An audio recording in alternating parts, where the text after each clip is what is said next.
Mesdames, Messieurs, distingués invités, au nom de la Chambre de commerce et d'industrie de Berthier et d'Autrey, je vous souhaite la bienvenue à ce dîner-conférence qui se déroulera en 2 temps. Je me présente, Daniel Grégoire, avocat au sein de Ratel Avocats et Notaires et également vice-président de votre Chambre de commerce.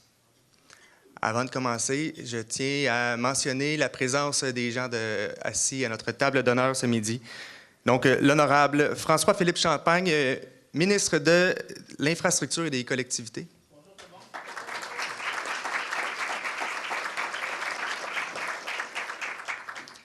Madame Ruth-Hélène Brosseau, députée de Berthier-Masquinongé.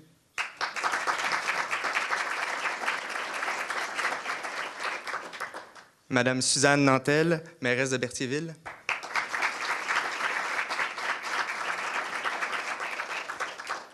Monsieur Hugo Dubé, conférencier avec Oser la bonne idée.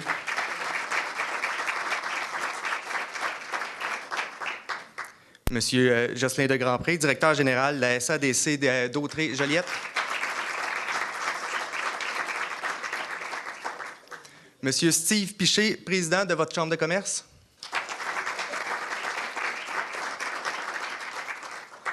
Et Monsieur Simon Gauthier, étudiant stagiaire avec Madame Brosseau aujourd'hui en semaine de relâche.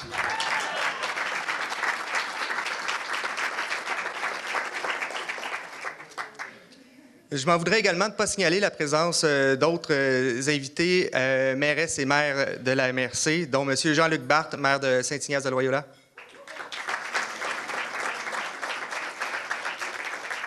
Mme Marie-Pierre Aubuchon, mairesse de l'île du Pas.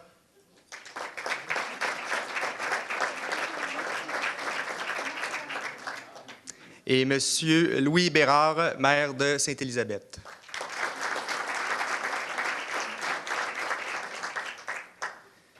Et à ce moment-ci, je cède la parole à votre président, M. Steve Piché. Bonjour à tous. Donc, mesdames, messieurs, distingués invités, de la table d'honneur, M. Champagne, Mme Brosseau, Mme Nantel, M. Dubé et M. de Grandpré, bienvenue à ce dîner-conférence. D'abord, j'aimerais remercier Accès Compétences et ses partenaires de nous donner l'opportunité d'offrir à nos membres un tel événement. Je tiens également à féliciter notre comité Activités et conférences pour son travail et cette initiative de présenter pour la première fois 2 conférences dans le même événement. Je remarque la présence de plusieurs mairesses, maires, conseillers. Nous sommes bien heureux de recevoir autant de personnalités politiques. Nous espérons alors que cette rencontre saura vous convaincre que votre Chambre de commerce est un acteur important dans le développement local. La Chambre de commerce et d'industrie Berthier d'Autrey est un partenaire dynamique qui offre à ses membres des activités diversifiées et polyvalentes, des conférences qui contribuent à mieux outiller les gens d'affaires de la communauté. Être membre de votre Chambre de commerce, c'est aussi profiter de la force du réseau. À la CCIBA, nous croyons que ce genre de rencontre favorise un réseautage et un partage de connaissances profitables pour tout entrepreneur en quête de son développement pour son entreprise. En terminant, j'espère que vous saurez apprécier cette rencontre d'aujourd'hui et nos conférenciers. Bon dîner à tous. Les conférences de ce midi vous sont présentées par Accès Compétences d'Autrey. Et à cet effet, j'inviterai M. Jocelyn de Grandpré à venir vous présenter notre premier conférencier de ce midi. M. de Grandpré. Monsieur Champagne, Mme Brosseau, bonjour. Distingués invités, Madame les maires, excusez, et les maires. Monsieur Corriveau également, qui n'a pas été nommé maire de Saint-Thomas, bonjour.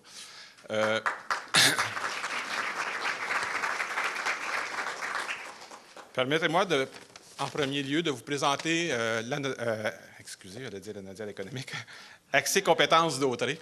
Accès Compétences d'Autrey, c'est un regroupement d'acteurs gouvernementaux et locaux qui désirent ensemble encourager et soutenir les entreprises de d'Autrey dans leur développement. Pour ce faire, nous offrons un plan de formation adapté à vos besoins et des activités de réseautage. Ensemble, c'est plus de 40 000 $ par année qu'on investit dans des formations de qualité supérieure. Le groupe est représenté par le Centre local d'emploi de Berthier, Marie-Claude Laporte, le ministère de l'Économie et de l'Innovation, M. Stéphane Godet, Développement économique d'Autrey, Mme Mélissa Lapierre et la SADC d'Autrey-Joliette. Il reste encore 4 formations d'ici avril, que vous êtes invités à aller voir sur le site axecompétences.ca. une formation sur l'exportation, une formation sur la meilleure pratique d'affaires en gestion des ventes, TPS, TVQ, et le dernier dîner avec le regroupement des gens d'affaires de Level 3 qui va avoir lieu le 13 mars. Donc, c'est pour vous, profitez-en, allez voir. Il y a des activités qui sont gratuites, mais c'est toujours à coût réduit vu le partenariat de l'ensemble des membres. Alors, sans plus tarder, je vous présente le premier conférencier de ce midi. L'honorable François-Philippe Champagne a été élu député de Saint-Maurice-Champlain en octobre 2015. Il a été nommé ministre de l'Infrastructure et des collectivités en juillet 2018.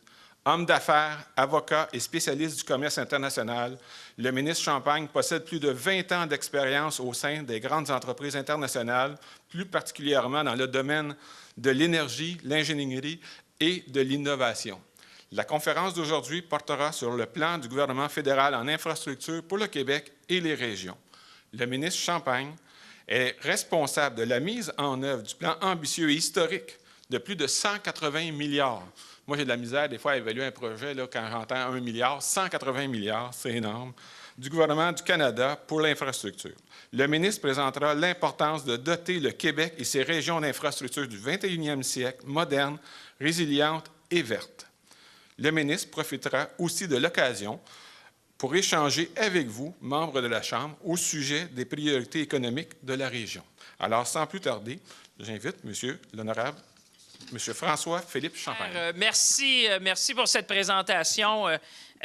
Vous êtes tout un présentateur parce que vous êtes obligé de m'écouter 2 fois. Vous étiez avec moi hier, alors je disais 2 fois dans la même semaine, c'est moi qui est chanceux. Attendez que je déplace votre iPad, Monsieur le Président, parce que si je le brise, je ne suis pas sûr que dans le 180 milliards, c'est couvert par les infrastructures. Alors, je ne voudrais surtout pas faire un impair. Mesdames et messieurs, c'est un grand, grand plaisir, évidemment, d'être ici à Berthier. J'arrive de chez Olimel avec Mme la mairesse, où on était à rencontrer les travailleurs, où on a vu des belles choses. On a même fait une caisse de poules ensemble, Flamingo. Alors, si jamais vous allez chez Saint-Hubert cette semaine, vous risquez de voir une des caisses qu'on a mis ensemble, mais c'était vraiment agréable de voir l'esprit d'équipe qu'on voyait, la croissance, une entreprise très, très dynamique. Écoutez, je suis content de partager cette journée-là avec Hugo Dubé comme co-conférencier. Je sais que M. Dubé est là. Je voyais le nom de sa conférence, « Oser la bonne idée ». Alors, je vais vous laisser à vous de déterminer si c'était une bonne idée d'avoir champagne pour dîner. Alors, ça sera à vous de décider si c'était vraiment une bonne idée de faire ça ensemble. Mais M. Dubé, ça me fait plaisir. J'ai lu sur vous. Je vous vois à l'arrière, mais avant de venir, j'ai regardé et votre livre, j'ai aimé le titre de votre livre qui dit « La créativité a 4 lettres et c'est vous, V-O-U-S ». Alors vraiment, je sais que les gens ont beaucoup de plaisir à vous entendre par la suite, M. Dubé, puis partager ce podium avec vous aujourd'hui, ça me fait grand, grand plaisir. Alors, merci d'être là, puis merci de penser à venir en région. Je sais que vous êtes un acteur, vous faites des grandes choses, mais de prendre le temps de venir voir notre monde en région, bien, je pense que tout le monde aujourd'hui apprécie votre présence et certainement aura le grand plaisir de vous entendre parce que c'est une formule assez nouvelle, une formule combinée. Vous avez M. Dubé, vous avez moi pour dîner, alors tant mieux, on aura la chance de vous entendre après. Écoutez, grand plaisir d'être ici à Berthier, surtout quand je voyais un peu, Monsieur le Président, les orientations de la Chambre de commerce. Je lisais ça hier. On parle d'investissement, on parle évidemment de commerçants, on parle d'industriels, mais avec 3 thèmes qui sont assez clairs, l'achat local, la création de richesse et le tourisme. Alors, je trouvais que c'était tout à fait, vous savez, moi je viens juste d'à côté, ici en Mauricie, c'est tout à fait à propos de prendre le temps de parler de ces choses-là et surtout dans le cadre du développement durable.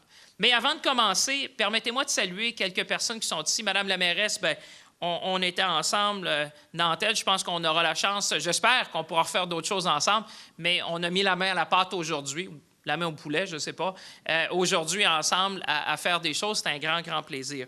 Je veux aussi saluer mon ami, je pense que je peux me permettre de dire ça, Ruth-Hélène Brosseau. Voyez, au-dessus de la politique, il y a des hommes et des femmes qui servent des gens. Des communautés à travers le pays. Je peux vous dire que je me permets de dire que Ruth-Hélène puis moi, on a une belle amitié, toujours de concert pour travailler pour les gens d'ici. Parce que vous savez, moi, je suis député de ce qu'on appelle Saint-Maurice-Champlain. Moi, je pars de Trois-Rivières, plus ou moins, jusqu'à Obidjouane, en allant jusqu'à Port-Neuf, donc un très grand territoire. Je pense que si vous mettez le comté de Ruth-Hélène et demi ensemble, moi, je dis souvent que mon comté, c'est plus grand que la Belgique. Là, je ne sais pas si on met les deux ensemble, on doit être en tout cas... On doit être certainement plus grand que la Belgique, le Luxembourg, peut-être la Hollande. Alors, on couvre un grand territoire avec beaucoup de similitudes. Nos agriculteurs, secteur forestier, dans mon cas, des Premières Nations dans le Nord, le Parc national, beaucoup de richesses qu'on partage en commun. Alors, de voir que Mme Brosseau prend le temps d'être avec nous aujourd'hui, ça me fait grand plaisir. Alors, moi, je vous dis merci de prendre le temps d'être avec nous. Et Simon, ben écoute, j'espère que ça sera une belle journée aussi. Tu as la chance d'accompagner Ruth-Hélène, alors tant mieux. On est content que tu sois avec nous aujourd'hui. C'est vrai que c'est une semaine de relâche, mais j'espère que ce sera une conférence ou une discussion qui sera animée, des échanges par la suite. Et vous me voyez grand. Pour les autres marées-mairesses, bien, merci d'être là aujourd'hui parce que, évidemment, on va parler de différentes choses que on présentait tantôt. Moi, j'ai commencé en politique il y a 3 ans. Avant ça, vous avez vu, j'étais dans le monde des affaires, mais j'ai commencé avec le ministre Morneau, donc les 2 premiers budgets fédéraux à titre de secrétaire parlementaire du ministre des Finances. Ensuite de ça, j'ai été votre ministre du Commerce international. Donc, ça va nous amener à parler peut-être d'économie, de commerce et évidemment d'infrastructure. Mais je voulais faire un regard assez large, même si on a une trentaine de minutes qu'on m'a dit. Je vais essayer de faire ce court pour permettre qu'on ait un échange sur différents enjeux qui vous intéressent parce que ce qui est important, c'est d'entendre ce que vous avez à dire. Moi, ça va me permettre de faire une mise en contexte, mais évidemment, on est en famille aujourd'hui avec quelques médias qui sont avec nous, mais on a la chance de pouvoir échanger de façon claire. Et je peux vous dire que moi, j'ai beaucoup d'ambition pour les régions. Étant une voix, j'oserais dire, forte du Québec au sein du cabinet, mais aussi de nos régions, des particularités régionales. Ici, on est à Berthier, dans la Naudière. Vous savez, nos réalités en région, et Ruth-Hélène, on en parle souvent ensemble, c'est particulier. Moi, je ne viens pas de Bay Street, je ne viens pas de Montréal, je viens de Shawinigan. Alors, vous comprenez que ma réalité, 34 municipalités dans mon comté, 4 MRC, ce qu'on vit en région, on a besoin de le faire valoir au sein du cabinet. Et c'est pour ça que j'étais content parce que quand on parle d'infrastructures, évidemment, je le dis souvent, des infrastructures, ça permet évidemment d'attirer des jeunes en région, ça permet d'attirer des talents en région, ça permet d'attirer des investissements en région. Et c'est pour ça que je voulais vous partager un peu cette passion-là aujourd'hui et surtout cette ambition-là que j'ai pour nos régions à travers le Québec, mais certainement à travers le pays. Vous savez, quand M. Trudeau est rentré au gouvernement, on a mis l'emphase sur la classe moyenne, évidemment les emplois et la croissance à long terme. Et si je regarde un constat, parce qu'en étant devant la Chambre de commerce aujourd'hui, le constat s'impose. Si on regarde un peu aujourd'hui, le taux d'imposition des PME est rendu à 9 notre croissance économique est une des plus enviables du G7 et on est maintenant arrivé à créer à peu près 800 000 emplois depuis 3 ans. Donc, je voudrais que c'est un bilan assez intéressant. Écoutez, le taux de chômage n'a jamais été si bas qu'il l'est présentement. Même, c'est le plus bas taux que depuis que Statistique Canada compile des données sur le chômage. Et quand j'étais chez Olimel tantôt, je réfléchissais parce que je voyais une entreprise en plein essor avec 480 employés environ. Et il n'y a pas si longtemps, vous savez, en région, on était à la recherche d'emploi. Aujourd'hui, on est à la recherche de main-d'œuvre. Et ça, c'est quand même un virage qui s'est opéré chez nous en quelques années. La dernière discussion qu'on avait avec les dirigeants aujourd'hui, c'était M. Champagne. Aidez-nous, évidemment, la pénurie d'emploi. Vous savez, il n'y a pas si longtemps, c'était la pénurie d'emploi. Maintenant, on parle de la pénurie de travailleurs pour combler nos besoins de croissance. Alors, ça m'interpelle beaucoup et certainement, c'est ça dont je veux vous entretenir un peu aujourd'hui, puis avoir vos idées pour voir comment on peut faire ensemble. Vous savez, comme ministre de l'Infrastructure, moi, ma mission est assez simple. J'ai eu la chance de lire la mission de la Chambre de commerce, mais la mienne, c'est d'améliorer la qualité de vie des Canadiens et des Canadiennes. Je dirais que c'est un des plus beaux ministères parce qu'évidemment, avec 187 milliards, vous comprendrez qu'il y a beaucoup d'investissements au pays. Mais ça résulte aussi d'un désinvestissement, je vous dirais, d'une dizaine d'années parce que pendant une décennie, on a sous-investi, je pourrais vous dire, et ce qui a fait qu'on a dû prendre des bouchées doubles. N'importe qui a une entreprise, une maison, un commerce, c'est quand on arrête d'investir pendant une décennie, bien évidemment, tout devient exponentiel. Les coûts sont exponentiels, les besoins sont exponentiels. Et c'est pour ça qu'on s'est dit que ceux qui sont avec nous, qui ont voyagé à travers le monde, on connaît une ville qui investit en infrastructure, on les reconnaît. C'est des villes dynamiques, c'est des villes où il y a de l'innovation, c'est des villes où le talent vient naturellement. Alors nous, notre défi, c'est de créer ce même engouement-là, évidemment à travers le pays et certainement dans nos régions. Mais avant de parler d'infrastructure, je voulais revenir sur mon rôle de ministre du Commerce international, puis vous partager peut-être 2-3 statistiques qui sont assez intéressantes. Parce que j'ai eu la chance de vous représenter à travers le monde. Il y en a qui disaient à la blague que j'étais le chef du marketing du Canada à vous représenter, à représenter le Canada. Et quand je pense à ça, puis je repense, on est toujours dans le contexte de la dernière visite, M. Olimel qui me disait tantôt qu'ils exportent dans 65 pays du monde, ça me dit évidemment que ouvrir des marchés à l'international, ce n'est pas nécessairement pour nos grands centres, ce n'est pas nécessairement en métropole ou dans la capitale, mais ça sert aussi évidemment les intérêts des gens de chez nous, comme ici dans la Naudière ou à Berthier. Et le plus grand constat que je peux vous dire que j'ai fait, alors que les démocraties libérales dans le monde, vous voyez le monde un peu en tourmente, on est en train de voir que les démocraties libérales sont en train de perdre un peu de galon dans plusieurs régions du monde.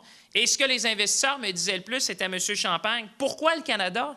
Stabilité, prévisibilité, primauté du droit, société inclusive qui met l'accent sur la diversité. » Et ça, quand je suis ici, quand je suis chez nous, je me rends compte que c'est ça qui fait la force, évidemment, de notre économie, qui fait la force des investissements chez nous. Rarement dans ma vie, j'ai eu plus de demandes que d'offres, c'est-à-dire qu'il y a plus d'investisseurs qui veulent venir chez nous au pays, en considérant évidemment que dans le monde d'aujourd'hui, les gens me disaient souvent, « M. Champagne, si c'était votre argent, où vous le metteriez si ce n'est pas au Canada? » Et ça, je me permets de vous dire qu'aujourd'hui, si vous regardez dans les 3 dernières années, on a signé 3 accords de libre-échange qui font la différence à travers la région, le Québec puis le Canada. Je vous donne le premier exemple. D'abord, l'accord de libre-échange de NAFTA. Il y a différents noms, mais appelons-le le NAFTA parce que je pense qu'on va tous se comprendre. Si vous regardez avec l'accord de libre-échange du NAFTA, on a permis de sécuriser, évidemment, à long terme, nos relations commerciales avec les Américains. Qu'on le veuille ou non, le Québec est encore, dans ses exportations, environ 60-70 % vers les États-Unis. Donc, de permettre d'avoir une vision à long terme, de mettre, j'allais dire, un cadre avec nos exportations avec les Américains, c'est essentiel. Et si je le ramène chez nous, même chez Olimel, il me disait, pour vous donner une idée, que la demande, par exemple, pour les ailes de poulet est tellement grande qu'on ne produit même pas assez d'ailes de poulet chez nous. On doit les importer des Américains et les transformer chez nous pour les exporter. Alors, évidemment, d'avoir des échanges commerciaux sécurisés avec nos partenaires américains, c'est essentiel. C'est clair qu'en étant dans un territoire agricole comme ici, il y a certainement des gens qui vont m'interpeller sur la question des produits laitiers, des producteurs laitiers. Vous savez, moi, j'ai la moitié de mon comté qui a des producteurs laitiers. Le président des producteurs laitiers canadiens habite à côté de chez nous. Je pourrais vous dire, c'est clair qu'il va falloir, moi, on a toujours dit, s'il y a des concessions, il y aura des compensations. Et c'est clair que dans un accord commercial comme celui-là, on doit s'assurer que tout le monde y gagne. Que tout le monde y gagne et qu'on puisse sécuriser l'économie de nos PME à travers la province, à travers le pays. Mais il y a un autre accord dont on a beaucoup moins parlé qui, à mon sens, mérite toute notre attention. Vous avez peut-être vu, en septembre dernier, on a finalisé l'accord de libre-échange avec l'Europe. Et ça, je vous le dis parce que c'est quand même assez incroyable qu'après 10 ans, il a fallu avoir de la vision, puis je dois donner le crédit à M. Charest, M. Johnson à l'époque, d'avoir eu cette vision-là qu'un jour, le Québec, le Canada, pourrait être un partenaire commercial de choix avec l'Europe. Pensez que le Canada, aujourd'hui, est le seul pays du monde qui n'est pas physiquement situé en Europe, qui a le même accès au marché européen qu'un pays européen. Et je m'explique. Vous savez, dans notre coin, bien, vous connaissez probablement le Festival de Saint-Tite.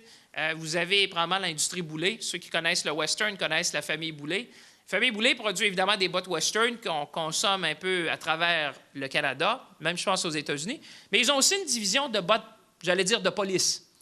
Bien, maintenant, aujourd'hui, la famille Boulay est capable d'exporter en France, en Italie, parce que les entreprises québécoises, canadiennes ont le même accès au marché européen que si vous étiez situé à Paris, à Londres ou à Barcelone.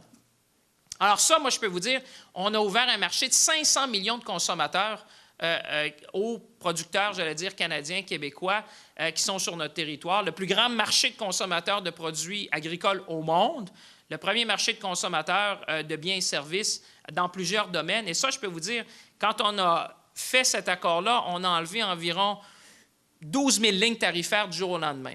Pour vous donner une idée, moi, j'étais sur la BBC à Londres et ils m'appelaient The Lobster Man parce que je prenais toujours l'exemple du homard parce que c'est assez emblématique de ce qu'on est aussi en Gaspésie ou du côté est du Canada. Pour vous donner une idée, un homard, ça rentrait en droit de douane en Europe, dépendant s'il était transformé ou surgelé, dépendant un peu des deux, entre 25 % à 18 %. Du jour au lendemain, on a enlevé les tarifs sur le homard, par exemple. Si vous allez du côté de la Gaspésie, si vous allez du côté des Maritimes, vous allez voir, les exportations de fruits de mer en Europe ont explosé. La même chose pour le bleuet. Nos exportateurs ont réussi à développer des marchés qui ne pouvaient pas exister avant parce qu'imaginez ces tarifs-là, quand on les élimine du jour au lendemain, bien évidemment, on devient compétitif. Moi, je me rappelle, des producteurs m'avaient dit, M. Champagne, la pile de commandes qu'ils ont reçues à minuit et 1, parce qu'évidemment, vous comprenez, du jour au lendemain, on devenait plus compétitif que nos partenaires américains, non seulement par le prix du dollar canadien, mais évidemment par la réduction des tarifs qui sont significatifs. Et moi, je vous le dis parce que la deuxième chose qu'on a, c'est la mobilité de la main-d'œuvre. Souvent, les gens m'interpellaient en disant, Monsieur le ministre, comment on fait pour être compétitif avec les Américains? Avec la fiscalité américaine, comment on fait? Bien, je disais la mobilité de la main-d'œuvre. Aujourd'hui, une entreprise canadienne, québécoise, qui est basée ici à Berthier, à la Naudière, peut envoyer des travailleurs spécialisés pour 90 jours en Europe sans permis de travail. Le seul pays au monde qui peut faire ça, qui n'est pas en Europe, c'est le Canada. Et ça permet de la compétitivité parce que la plupart des biens qu'on produit, souvent, sont accompagnés de logiciels. Ça permet des équipementiers que j'ai rencontrés à travers le Québec qui me disaient aujourd'hui, moi, quand j'exporte ma machinerie, je suis capable d'envoyer le technicien dans l'avion en même temps. Donc, évidemment, je cogne des contrats parce que mon compétiteur américain, ça lui prend 4 à 6 mois avant d'avoir un permis de travail pour entrer en Europe. Et je vous dis ça parce qu'on en a peu parlé, mais je pense que ça fait une grande différence pour les entreprises de chez nous. L'autre accord qu'on a signé récemment, qui est l'accord de libre-échange avec l'Asie. Et là, je reviens à l'email. L'accord de libre-échange qu'on a fait avec l'Asie, qui a fait que le Canada est maintenant partie de ce traité-là, a ouvert des marchés comme l'Australie, la Nouvelle-Zélande, Singapour, la Malaisie, le Vietnam et surtout le Japon. Si vous pensez que le Canada avait essayé d'avoir un accord de libre-échange avec le Japon depuis quoi? 30, 50 ans? Et là, on a un accord de libre-échange. Et si vous prenez la production de l'email à Berthier, chez nous ici, quand je leur parlais, par exemple, du poulet qui peut être exporté, ils me disaient, Monsieur Champagne, c'est sûr que nos ventes en Asie sont en train d'exploser et c'est sûr que le fait d'avoir enlevé les tarifs, ça facilite évidemment la croissance de l'entreprise. La plus grande usine d'abattage de poulet au Canada est ici à Berthier. Alors, eux, c'est des... Moi, je vous dis ça parce que souvent, on voit ça, le commerce, comme étant très en haut, mais quand on ramène ça chez nous, dans notre patelin, bien, ça génère évidemment une croissance qu'on n'aurait pas pu avoir autrement. Et ceci, s'il y a 2 chiffres que je vous dirais de retenir ou que j'essaie de marquer votre esprit avec ça, si vous pensez aujourd'hui, moi, je n'ai jamais présenté le Canada comme un pays de 38 millions d'individus, mais plutôt un pays qui a un accès préférentiel à 1,5 milliard de consommateurs dans le monde. Et ça fait toute la différence parce que je peux vous dire, j'avais des collègues même qui me disaient en Inde, ils disaient, vous savez, nous, on a 1,2 milliard, mais je dis, nous, on est rendu à 1,5 milliard. Vous en manque juste 300 millions pour nous rejoindre. Parce que ce qui fait la différence, si vous prenez une industrie comme Olimel de chez nous, c'est l'accès au marché qui compte. Ce n'est pas la population. C'est quand on a accès à ces marchés-là, évidemment, on peut avoir de la croissance chez nous. Et la deuxième chose que je vous dirais, pensez un peu le Canada. Le Canada est le seul pays du G7 à avoir un accord de libre-échange avec tous les autres pays du G7. Pensez à ça un instant. Le Canada a un accord de libre-échange avec l'Europe, donc évidemment la France, l'Angleterre, l'Allemagne, l'Italie. On a le NAFTA renouvelé avec nos voisins américains. Et là, un accord de libre-échange avec le Japon. Le Canada est le seul pays du G7 où on peut baser une entreprise, pouvoir vendre du même côté, du côté de l'Asie, du côté de l'Europe et des États-Unis. Et je vous dis, j'avais par exemple, quand j'étais ministre du Commerce, il y a même des compagnies indiennes qui m'appelaient, qui me disaient, Monsieur Champagne, on pense à se localiser ou relocaliser au Canada. Et je leur disais, écoutez, je comprends mal. Si vous êtes en Inde, les coûts de production ne doivent pas être tellement élevés. Mais ils me disaient, ce n'est pas tellement le coût de production, c'est que nous, la classe moyenne, vous allez me dire, il y a 1,2 milliard de gens qui vivent en Inde. Bien, la classe moyenne, ils me disaient, c'est peut-être 100, 200 millions, 300 millions, dépendant des biens que vous voulez vendre. Mais ils me disaient, si on s'installe au Canada, comme l'Inde n'a pas d'accord de libre-échange avec à peu près pas de pays dans le monde, ils me disaient, si on s'installe au Canada, on peut couvrir la planète au complet. Et ça, je vous dis ça parce que c'est comme ça que les investisseurs voient le Canada aujourd'hui. Moi, je peux vous dire, je l'ai fait pendant 2 ans. Les gens nous appellent encore pour dire, Monsieur Champagne, c'est sûr, l'endroit à être aujourd'hui avec 2 côtes pacifiques, j'étais sur le port de Vancouver il y a une semaine, vous devriez voir la croissance au niveau des conteneurs du côté de Vancouver. La même chose à Montréal avec Mme Vachon, où je lui parlais, puis on a rajouté même un navire de plus chez Maersk pour les conteneurs. C'est-à-dire qu'on est en pleine croissance exponentielle parce que les gens décident, voient évidemment la qualité de la main-d'œuvre, comme je vous disais, stabilité, prévisibilité, la qualité de la main-d'œuvre, le talent qu'on est capable d'attirer. Et vous l'avez vu aussi, même au niveau de l'intelligence artificielle. Il y a 3 semaines, j'étais avec le premier ministre Legault et on annonçait que Denso, le plus grand manufacturier de pièces automobiles dans le monde, japonais, 180 000 employés qui opèrent à travers le monde. J'étais avec eux à Détroit, puis ils me disaient, M. Champagne, on considère 8 sites pour s'établir dans le monde en intelligence artificielle. Et quand je les ai vus pour annoncer, il y avait des journalistes qui nous disaient combien d'emplois. Je disais, au lieu de demander combien d'emplois, vous devriez demander pourquoi ils ont choisi le Canada. Sur 8 pays qu'ils avaient, là, il y a à peu près 4-5 mois. Et quand je parlais au CEO, il me disait, bien, c'est évident, le talent est au Québec. C'est ici qu'on veut s'installer. C'est ici qu'on veut grandir. Alors moi, je vous dis, il y a rarement eu dans l'histoire, je pense, un meilleur moment pour investir pour vous, comme commerçant, comme investisseur, comme industriel, de considérer le Canada, mais surtout des marchés qui viennent de s'ouvrir, qui, je pense, je peux vous dire, comme ministre du Commerce, font une différence fondamentale pour les entrepreneurs. Et je vous dirais même, à la fin, ça va me faire plaisir, il y a même un site, si vous êtes un entrepreneur d'ici qui avait l'intention de vendre en Europe, il y a même un site disponible, vous pouvez voir les offres, les appels d'offres qui sont offerts par les pays européens. Et une compagnie québécoise ici de Berthier peut se soumettre au même titre qu'une entreprise qui est basée en Europe. Et ça, je vous dirais que je vous invite à le considérer parce que quand on parle de croissance, ce n'est pas toujours la croissance domestique qui compte, mais c'est de penser l'étendue des marchés qu'on a. On me fait signe que, M. Dubé, je ne veux pas empiéter sur votre temps. Laissez-moi dire 2-3 mots sur l'infrastructure aussi. Je vous disais évidemment un plan historique, 180 milliards sur les 10 prochaines années pour bâtir des infrastructures modernes, résilientes et vertes. Je le dis souvent parce qu'aujourd'hui, on ne peut pas construire comme on faisait en 1960. Ce que les gens veulent pour attirer des talents, attirer des investissements, garder nos jeunes en région, évidemment, on a besoin d'investir en infrastructure. Tout ce que j'ai dit tantôt, c'est essentiel, mais quand on est en région, c'est encore plus clair. Quand je me promène en milieu urbain, vous comprendrez, on me parle de mobilité. Quand je vais à Québec, il y en a qui me parlent du pont de Québec de temps en temps. Quand je vais à Montréal, on me parle du pont Champlain. Mais quand je suis en milieu rural ou en région comme chez nous, bien évidemment, on parle de connectivité. La réalité, c'est que si vous prenez un comté comme le mien, juste à côté, à peu près 50 du territoire n'a pas d'Internet et pas de cellulaire. Alors, vous comprendrez que les gens m'interpellent souvent en disant « M. Champagne, si on veut innover, si on veut faire de la télémédecine, du télétravail, de la télééducation, il faut quand même être connecté pour pouvoir créer. » Et ça, je le conçois, et c'est un des chevals de bataille, je vous dirais, comme ministre régional ou ministre dans une région, dans la ruralité du pays, où je regarde avec mes collègues pour vraiment arriver à penser comment on peut, de façon stratégique, connecter le Québec, connecter le Canada, parce qu'aujourd'hui, pour nous en région, ça devient non seulement un moteur, mais ça peut devenir un frein aussi au développement récréo-touristique, au développement immobilier, même au développement durable, je dirais, parce que quand on ne peut pas se connecter, évidemment, on est obligé de se déplacer. Dans l'entente fédérale-provinciale, puis je me permets de dire ça parce qu'il y a quelques maires et mairesses, vous savez, on a signé une entente à long terme avec le Québec, 10 ans, 7,5 milliards pour les infrastructures sur les 10 prochaines années. Un investissement historique, hein? Le fédéral n'a jamais investi autant.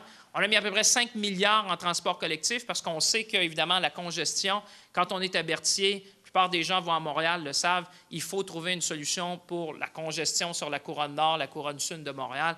J'étais justement hier à Montréal avec certains maires pour voir, avec nos collègues du provincial, ce qu'on peut faire pour désengorger, pour faciliter la fluidité.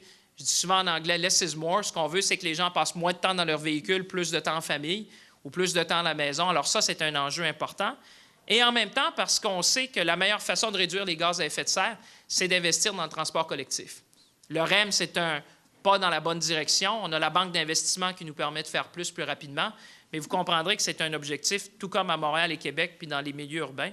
Pour vous donner une statistique, hier, j'étais chez Novabus, avant-hier.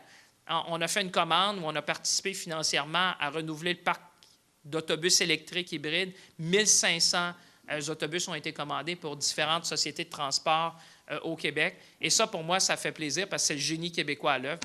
Des autobus qui sont fabriqués chez nous, conçus chez nous, fabriqués par du monde de chez nous, et des autobus électriques. Et moi, je dis souvent aux maires et mairesses, prenez le virage vert parce que, vous savez, oui, ça coûte plus cher en termes d'acquisition, mais comme après ça, vous avez l'opération et l'entretien, et vous savez, les gouvernements comme fédéral et provincial financent rarement l'entretien et l'opération, mais on est toujours là pour les acquisitions. Bien, je parlais avec les dirigeants de Novabus qui me disaient, M. Champagne, convertir ou prendre un autobus diesel plutôt que d'aller vers l'hybride, bien, vous épargnez 30 en coût d'opération.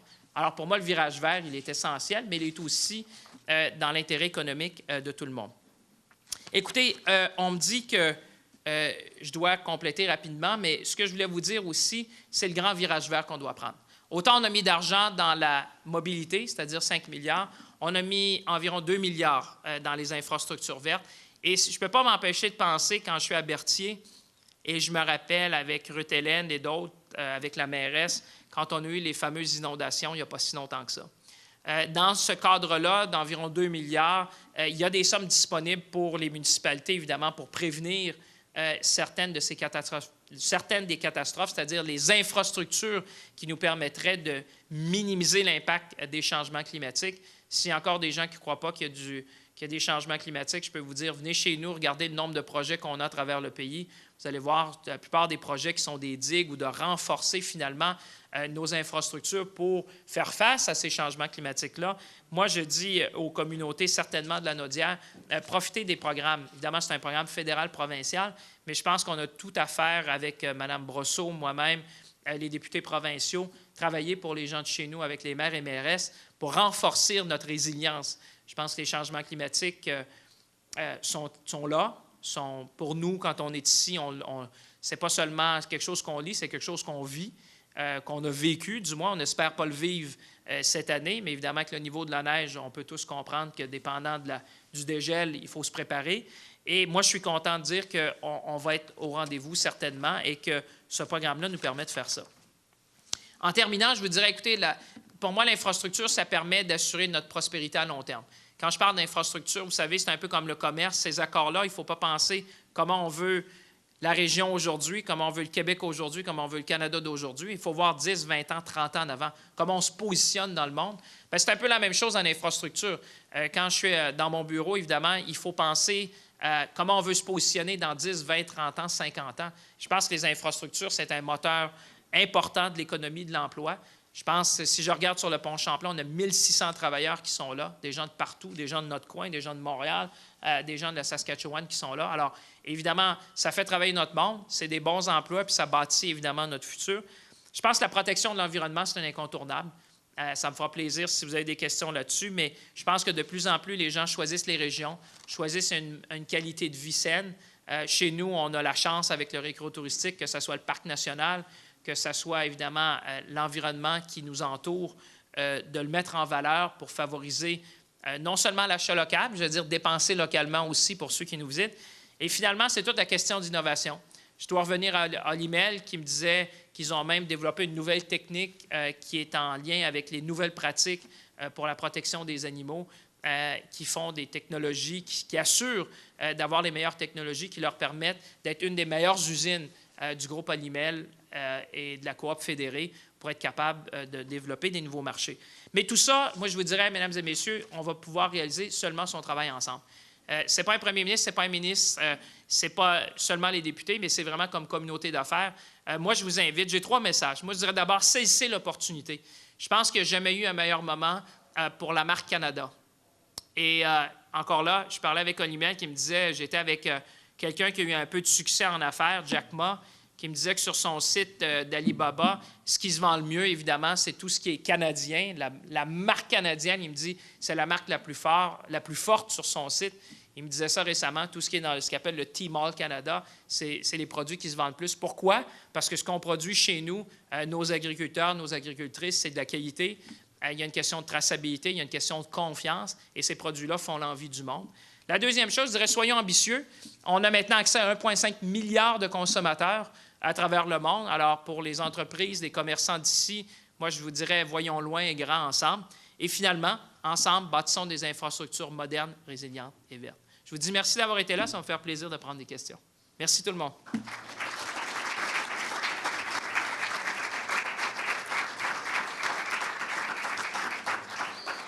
Je ne sais pas comment vous voulez fonctionner, Monsieur le Président ou Maître.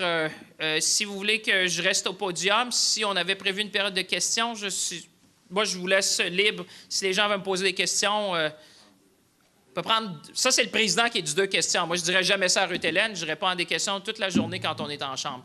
Mais 2 questions, 2, 3 questions, ça me fait plaisir. Si vous avez des questions, n'importe quel sujet, soit sur l'actualité, soit sur ce qu'on a discuté, soit sur ce qui compte, évidemment, pour les gens de la Naudière. Vous m'interpellez sur un enjeu qui est très d'actualité. C'est juste que je ne peux pas dire toutes les bonnes nouvelles dans la même semaine, mais il y a des bonnes nouvelles qui s'en viennent sur ça. J'étais avec Mme Laforêt au téléphone avant-hier, la ministre des Affaires municipales, avec les gens de la FCM et les gens de la FQM sur cet enjeu-là, des travaux de régie interne. Il y a différentes choses. Et je peux vous dire qu'on vous a entendu. Mais je ne peux pas dévoiler toutes les nouvelles aujourd'hui parce que vous comprendrez, il faut que je m'en garde de temps en temps aussi parce qu'on va faire une annonce dans les prochaines semaines. Mais je pense que vous y verrez dans cette annonce-là un sens de l'écoute. un sens de l'écoute qui tient compte de notre réalité d'abord rurale, de notre réalité régionale et certains des enjeux que vous avez mentionnés. L'autre chose que je vous dirais qui est assez unique, c'est que une des choses qu'on a réalisées pour aider les petites municipalités, puis je me permets de le dire parce qu'on est ici, vous avez peut-être vu dans le programme fédéral-provincial que pour les municipalités en bas de 5 000 personnes, pour ceux qui sont avec nous aujourd'hui, vous savez, il y avait comme une règle qui avait été écrite, je ne sais pas en quelle année, où tout financement fédéral, provincial, municipal devait être à 1 tiers, 1 tiers, 1 tiers. Ça, c'était la règle d'or depuis je ne sais pas quelle année, mais ça doit être Mathusalem, parce que quand je demande au ministère de me dire depuis quand, ça date quasiment de l'histoire canadienne. On a changé ça. Pour les municipalités en bas de 5 000 personnes, vous avez vu qu'on va maintenant jusqu'à 60 de financement fédéral, 33 de financement provincial, ce qui laisse une municipalité qui est plus petite, 7 du financement. Et ça, c'est vraiment une reconnaissance de la capacité fiscale, évidemment, des petites municipalités. Vous savez, si vous avez 12 km à faire puis vous avez 500 habitants, on se comprend tous que vous ne pouvez pas faire un règlement d'emprunt pour plusieurs millions pour arriver à faire ça. Alors, on est à l'écoute sur la nouvelle mouture des programmes pour faciliter le développement économique régional et on va le faire aussi avec la TEC. C'est juste que je ne pouvais pas faire cette annonce-là encore cette semaine parce qu'il y avait trop de choses, mais ça s'en vient. C'est une question de jours, si ce n'est pas de semaines, avant qu'on puisse l'annoncer officiellement à travers les municipalités au Québec. On me dit que je ne veux pas prendre de temps de M. Dubé, alors on me dit que M. le maire, bien, vous avez eu la question. Alors, ça me fait grand plaisir. Je me permets encore de vous dire merci d'avoir été là. Merci d'être là en grand nombre, mais ça va me faire plaisir de rester. On pourra échanger durant le reste de la journée. Merci à vous. Merci beaucoup, M. le ministre.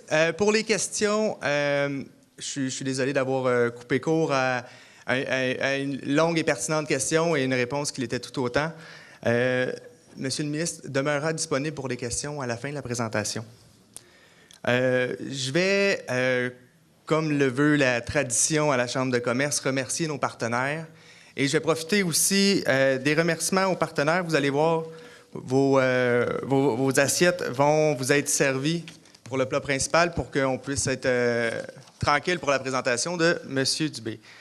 Donc, c'est grâce à nos partenaires annuels, partenaires associés, collaborateurs annuels et commanditaires de services qu'on est en mesure d'offrir à la Chambre de commerce et aux membres des événements comme celui d'aujourd'hui. Les partenaires annuels qu'on tient à remercier, Desjardins, représenté aujourd'hui par M. Daniel Blais, son directeur général, pour Desjardins Caisse d'Autrey.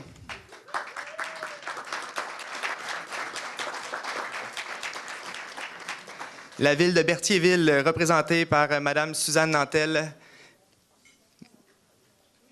Juste là, merci. Fleet Info, représenté par son directeur général, M. Pascal Champagne. À titre de partenaire associé, IGA Extra Supermarché Fafard. Maintenant, nos collaborateurs annuels, les résidences funéraires F. Thériault, que je tiens à remercier également pour nous avoir permis, une fois de plus, de profiter de ces espaces. Merci encore. Merci à Louis Simon qui se tient derrière. EBI Environnement. Réservez vos applaudissements. Non, la SADC d'Autrey-Joliette et Tim Horton. Pour les commanditaires de services l'Action d'Autrey, Mme Pascale Charland, CPA, Elisabeth Gagnon, photographe, et CTRB TV. Et un autre merci spécial aujourd'hui à Accès Compétences d'Autrey d'avoir permis d'organiser, en collaboration avec notre Chambre de commerce, ce dîner-conférence avec M. Hugo Dubé, auquel on a eu la chance d'avoir une présentation de M. Champagne en tout départ. Je vais inviter M. de Grandpré à venir présenter M. Hugo Dubé pour la deuxième partie et je vous souhaite un bon appétit à tous. Merci. Bien, rebonjour.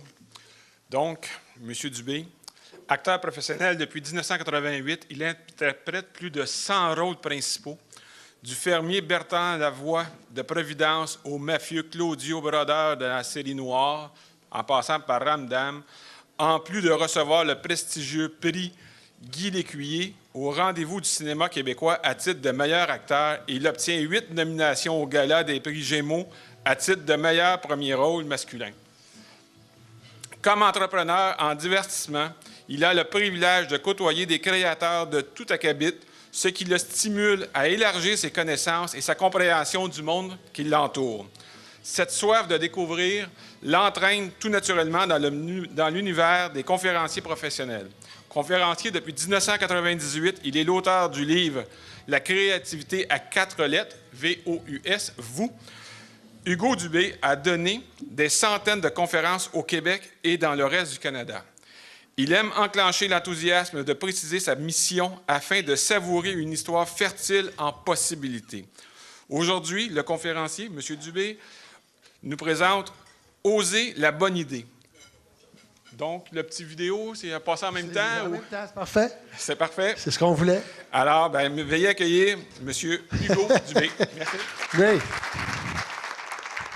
Merci beaucoup. J'ai besoin de cette chaise-là plus tard au cours de la conférence. Bon, hey! C'est extraordinaire. Merci, Monsieur le ministre. Écoutez, peu importe le parti politique pour lequel on est, c'est vraiment un job extraordinaire d'être politicien.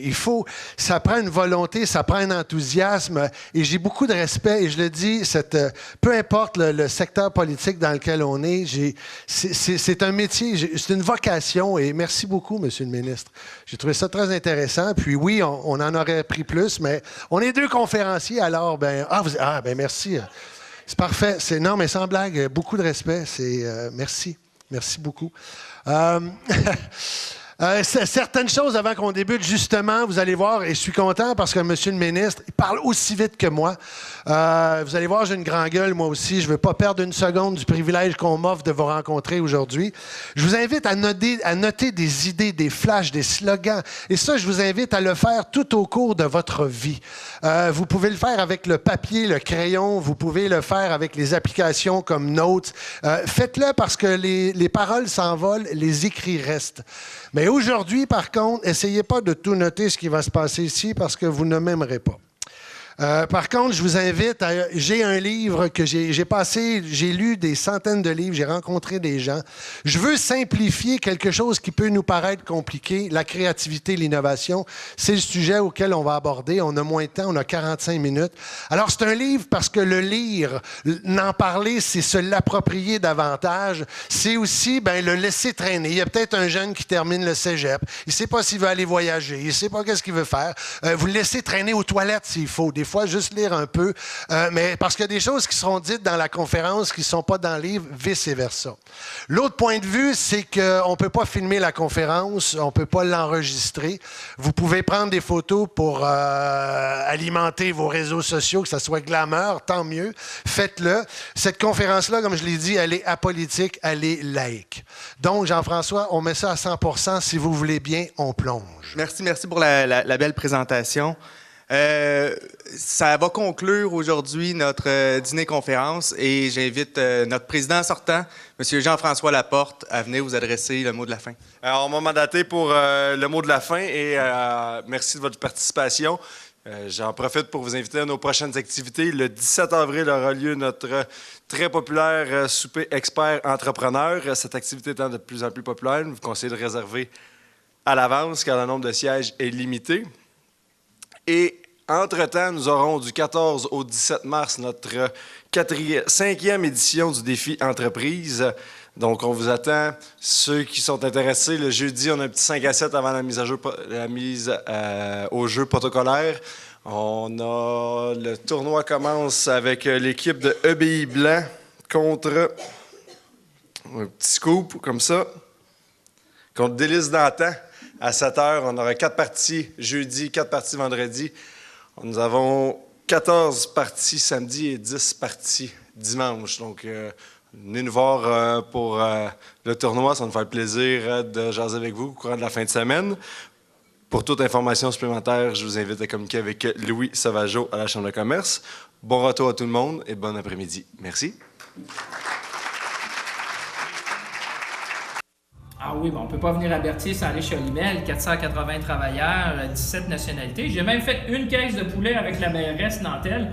Alors, je sais pas, il va y avoir une famille chanceuse à quelque part. J'espère que le poulet est bien ordonné. Mais on a fait ça ensemble parce que c'était important. Moi, je voulais parler aux travailleurs, travailleuses. Vous savez, Honeywell, c'est un fleuron de l'industrie avec les meilleures pratiques, exportation dans 65 pays. Et je trouvais que ça coordonnait bien avec le message que je lançais aujourd'hui, c'est-à-dire saisir l'opportunité. Je pense que la marque de commerce du Canada dans le monde n'a jamais été aussi forte pour nos entreprises, nos petites et moyennes entreprises. Je disais aussi, soyez ambitieux. Le Canada, présentement, a l'accès préférentiel à plus d'1,5 milliard de consommateurs dans le monde. Alors, je disais, voyez loin et grand. Finalement, on a parlé d'infrastructures vertes, on a parlé du virage vert qui est nécessaire, de transport collectif, de connectivité, parce que quand on est en région, évidemment, il faut parler de ça. Quand on pense au télétravail, télémédecine, télééducation. Alors, une belle visite avec la Chambre de commerce, des acteurs importants. C'est nos créateurs de richesse. On a parlé d'achat local et récro-tourisme ici dans la région. Alors, des choses qui me tiennent à cœur. Monsieur le ministre, il y a le maire de Saint-Thomas qui vient de poser une question sur la taxe d'accise. Elle fait qu'il ne peut pas appliquer ça sur les bâtiments municipaux. On prend l'exemple du garage municipal parce que les gens, la population ne va pas à cet endroit-là. Est-ce que, vous avez parlé de bonnes nouvelles qui s'en viennent? Sûrement qu'on n'entrera pas dans le secret des dieux, mais en tout cas...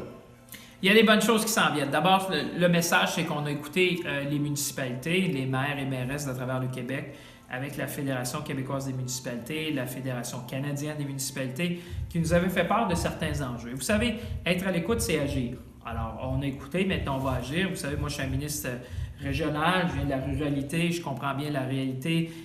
Dans mon comté, j'ai 34 municipalités, 4 MRC. Alors, vous comprendrez que cette réalité-là, je la conçois, je la comprends, et c'est pour ça qu'on va agir. Ce qui va aller, je pense, dans le sens des demandes qui ont été formulées pour faciliter la vie des administrations municipales à travers le Québec. C'est des questions, Pierre? On aurait dû se concerter parce que tu as posé les questions que je voulais poser. Moi, j'avais une question. Madame, vous parlez de la musique des régions et tout ça. Oui. Vous êtes représenté par le Parti libéral. Ici, dans le coin, ici, il y a eu beaucoup de questions de la gestion de l'offre au niveau de la région. Ici, il y a beaucoup d'agriculteurs puis tout ça. Puis, on sent encore un peu de mécontentement par rapport à la gestion de l'offre. Avez-vous des choses à nous parler que vous pourriez nous dire au nom du Parti libéral? Oui, bien, écoutez, d'abord, on est en discussion constante. J'étais avec Pierre Lampron, le président des producteurs laitiers canadiens, il y a, je pense, quelques semaines. Je parle régulièrement au président de l'Union des producteurs agricoles du Québec, que j'ai reçu à Ottawa récemment.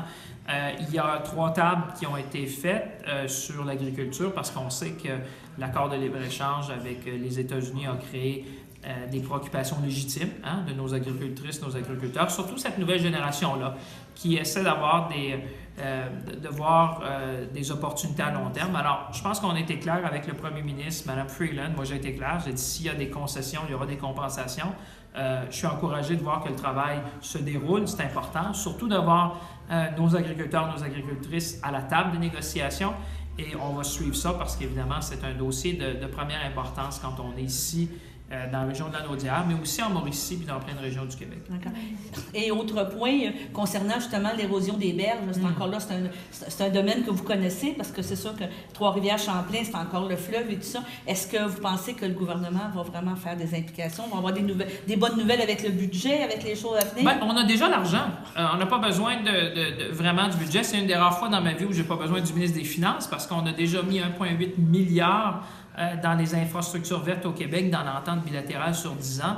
Alors, ce que je disais justement aux différents maires et mairesses ici, je les ai invités à appliquer sur ce programme-là. Il y a des sommes disponibles, déjà disponibles aujourd'hui, pour faire de la réflexion, de l'adaptation au changement climatique. On sait que la région de Berthier, la Naudière, on l'a vécu, on l'a eu dur il n'y a pas longtemps. C'est sûr qu'avec l'accumulation de la neige cette année, bien, tout le monde est un peu aux aguets. Alors, j'invite même les maires et mairesses à appliquer sur ces programmes-là parce que ça peut évidemment nous permettre de construire des infrastructures qui vont essayer de prévenir dans la mesure qu'on peut ces catastrophes-là naturelles, mais surtout permettre à nos citoyens et citoyennes de vivre en sécurité puis d'éviter tous les inconvénients économiques, personnels, sociaux qui viennent avec ces grandes inondations-là. Là, vous êtes en grande tournée pour 2 semaines parce que c'est la Relâche Québec. Après Berthier, c'est quoi vos prochaines... Votre prochain itinéraire, votre première ronde de lait, on dirait? Oui, c'est ça, la ronde de lait. Hier, j'étais à Joliette. Oui. Aujourd'hui à Berthier, demain Bécancour. Bécancour, la semaine prochaine en Alberta. Donc, la semaine prochaine, c'est la semaine. Vous savez, quand on est ministre fédéral, j'ai 4700 projets à travers le pays. Vous comprenez que ça fait beaucoup de communautés à visiter, mais mon cœur est ici. Mon cœur est au centre du Québec. C'est mon monde, c'est notre monde. Alors, d'être avec la Chambre de commerce, de parler avec les acteurs économiques, de parler de développement économique, de parler de ce qui compte, la connectivité, l'érosion des berges, ce qu'on peut faire, de parler avec nos producteurs agricoles, bien évidemment, c'est important. Alors, la tournée commençait chez nous. Je suis content d'être chez nous. Mais la semaine prochaine, on ira dans l'Ouest, mais ça commence d'abord chez nous. D'accord, bien merci. Merci. OK. Bonjour Hugo, ça va bien? Merci beaucoup de donner une petite entrevue ici. Oui. Je vais te poser la question Oui. qui tue.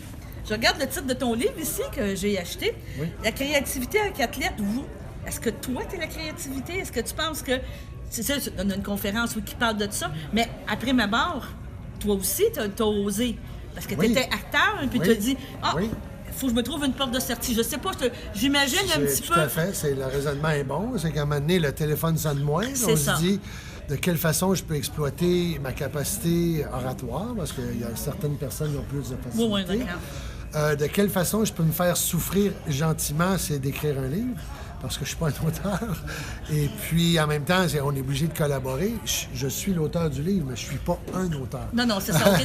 Non, mais c'est pas ça. Non, mais je veux dire... C'est ça, voilà, mais je non, mais c'est parce que je regardais, mais je vais te dire que tu es un auteur, mais même encore là, faire une présentation comme tu as fait, tu as tout fait ça tout seul? Tu as tout pensé à ça? Celle-là, oui. Ça, je dirais, écoutez, moi, je suis curieux de... J'aime lire, j'aime regarder des documentaires. Pour moi, au lieu d'écouter une télé-réalité, ça va être un TED Talk. Okay. Je vais aller regarder d'autres conférenciers, je veux lire. Ma conjointe aussi, c'est un autre passionné. Donc, tout ça fait en sorte que j'avais le goût, ça me fascine. J'aimais Alvin Toffler, qui était le choc du futur, la troisième vague. Oui. J'aimais le Howard Bloom, qui est le principe de Lucifer. J'aime Yuval, j'oublie son nom, Sapiens, Homo Deus. J'aime ces livres-là.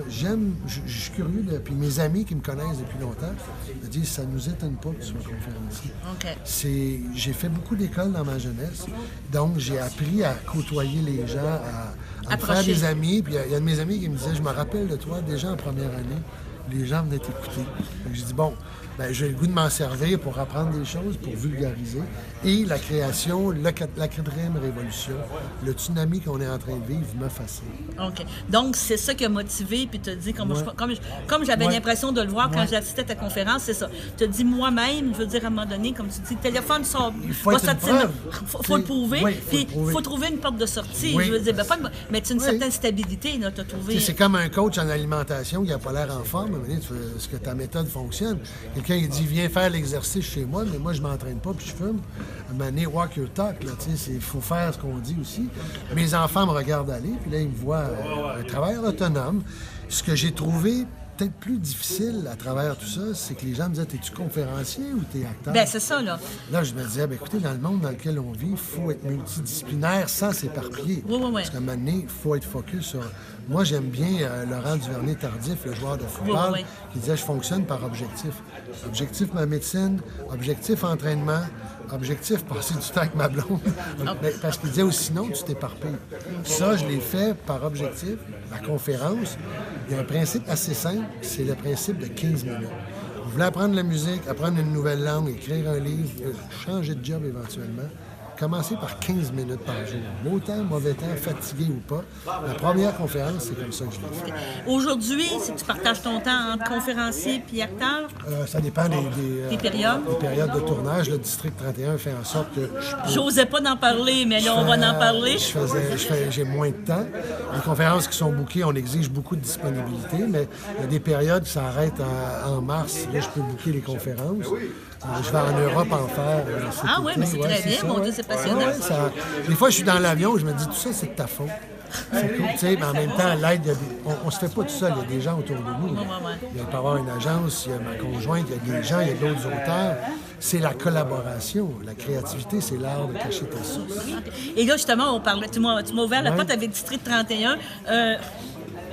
Il y a quand même une créativité dans ça. Ça doit être passionnant. Là. Moi, quand je regarde les commentaires, je regarde quand on parle de Luc Dionne, des choses comme ça, ils ne vous disent pas d'avance. Toi, tu as peut-être quoi? Une semaine et demie de textes? Les textes, on les a chaque semaine, puis on découvre l'intrigue, le personnage est rendu là, puis lui, il s'inspire de ce que nous, on fait aussi. De ta vie, là. Il s'inspire peut-être de ma vie, de ce qu'il voit par l'actualité, de la façon dont je le joue, parce qu'au début, c'est un nouveau personnage.